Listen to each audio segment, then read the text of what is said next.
나이가 들수록 머리가 나빠진다고 생각하시나요? 난 능력이 부족하다고 남과 비교하시나요? 나 같은 사람은 바뀔 수 없다고 생각하시나요? 절대 그럴 필요 없습니다. 우리는 인류 최고의 무기인 뇌의 가소성이 있거든요. 오늘 이 콘텐츠를 보시면 뇌의 가소성을 이용해 우리의 삶을 변화시킬 수 있는 큰 힘을 얻으실 수 있을 것입니다. 그 힘을 얻는 원리와 방법까지 쉽게 설명해 드릴 예정이니 꼭 끝까지 시청해주세요. 안녕하세요, 블랙트리입니다.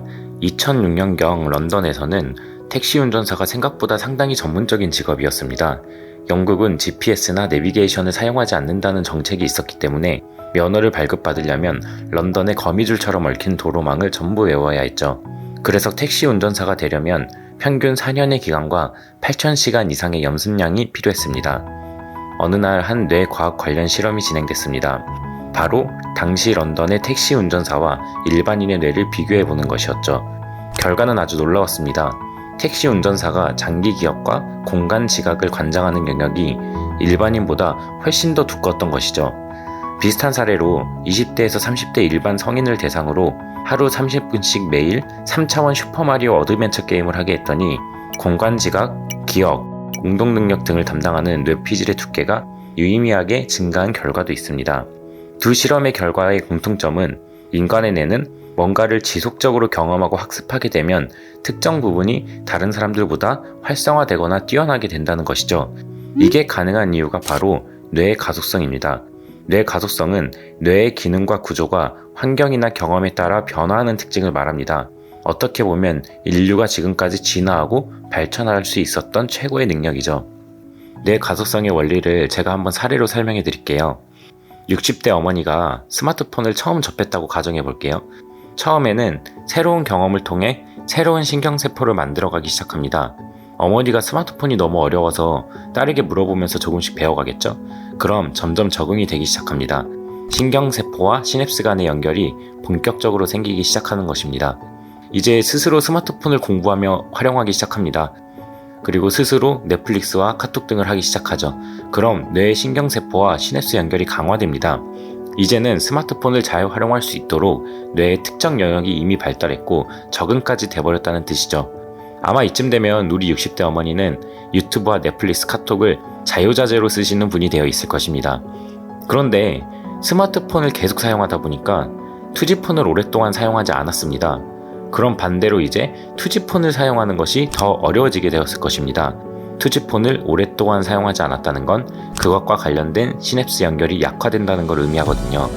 이거를 정리해서 말하면 뇌 가소성은 우리가 새로운 경험을 반복적으로 하면 그것에 적응하며 뇌가 발달하고 진화한다는 것이지만 반대로 지속적으로 경험하지 않는 영역에 있어서는 일종의 퇴화 현상이 생기는 것이죠.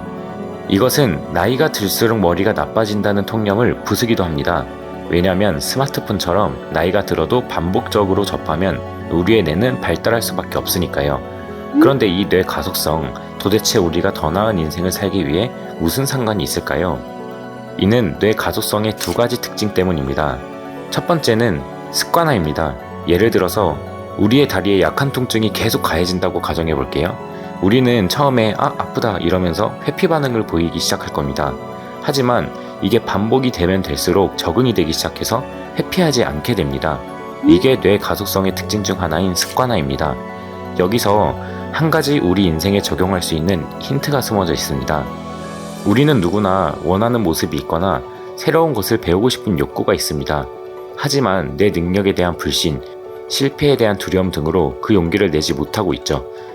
마치 연세가 있으신 분이 스마트폰을 처음 배울 때 난 어차피 늙어서 못해 라고 하는 것처럼 말이죠.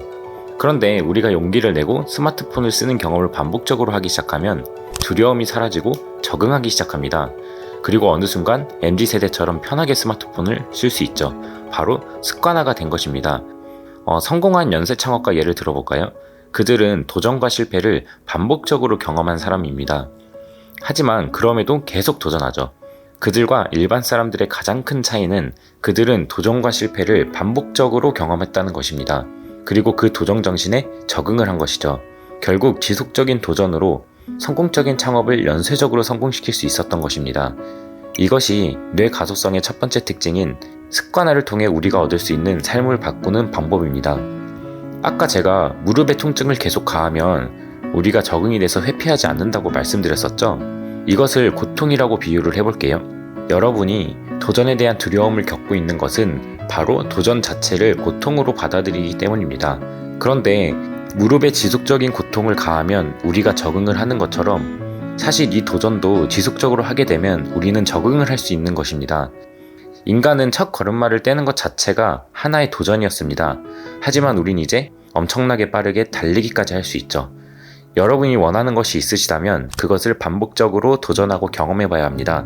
처음에는 조금 힘드실 수도 있지만 조금만 반복하다 보면 우리의 뇌 가소성 때문에 우리는 그것에 적응을 하기 시작하고 그 도전의 두려움이 없어지게 되기 시작합니다. 삶을 바꾸는 뇌 가소성의 두 번째 특징은 학습입니다. 특정한 경험을 반복하게 되면 우리의 뇌는 그 경험을 학습하고 그 경험에 최적화된 뇌 상태로 발달한다는 것을 의미하죠.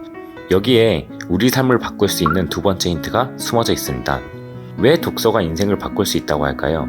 왜 유명 인사들이 발전적인 사람을 자주 만나라고 강조할까요? 그것은 우리의 뇌는 학습을 통해 자주 접하는 것들에 특화된 능력을 발달시키기 때문입니다. 독서를 반복적으로 하면 독서에 특화된 능력인 논리적 사고, 의사결정 능력이 향상될 수 있습니다. 명상을 자주 하면 감성 지능이 높아집니다. 가계부를 매일 쓰면 수학적 능력과 경제적 관념이 높아집니다. 이렇게 우리가 자주 접하는 방향으로 뇌의 능력이 발달하게 된다는 것이죠. 그런데 여기서 주의사항이 있습니다. 우리의 뇌는 긍정적인 것과 부정적인 것을 구분하지 못합니다. 즉, 만약에 우리가 주로 접하는 것들이 안 좋은 습관, 부정적인 사람 등이라면 우리의 뇌는 그것 또한 받아들여 안 좋은 방향으로 뇌 가속성이 작용할 수 있다는 것이죠. 그러면 역효과가 발생할 수 있습니다. 결론적으로 독서, 긍정적인 사람들과의 잦은 만남, 자기개발적인 활동은 우리의 뇌 가속성을 활용하여 삶을 바꿀 수 있는 아주 좋은 방법입니다. 그리고 이 뇌 가속성은 결국에 여러분이 원하는 삶을 살 수 있도록 끊임없이 발전시킬 수 있습니다. 이게 바로 인류가 가진 최고의 무기, 뇌 가속성인 것이죠. 여러분이 제 콘텐츠를 보시는 것도 하나의 좋은 방법이라고 볼 수 있겠죠. 마지막으로 다시 정리하자면 뇌 가속성은 새로운 환경이나 학습을 하게 되면 뇌가 끊임없이 발전하고 적응하게 된다는 것이다. 뇌 가속성의 특징인 습관화와 학습을 활용하면 우리가 원하는 인생으로 자연스럽게 갈 수밖에 없다.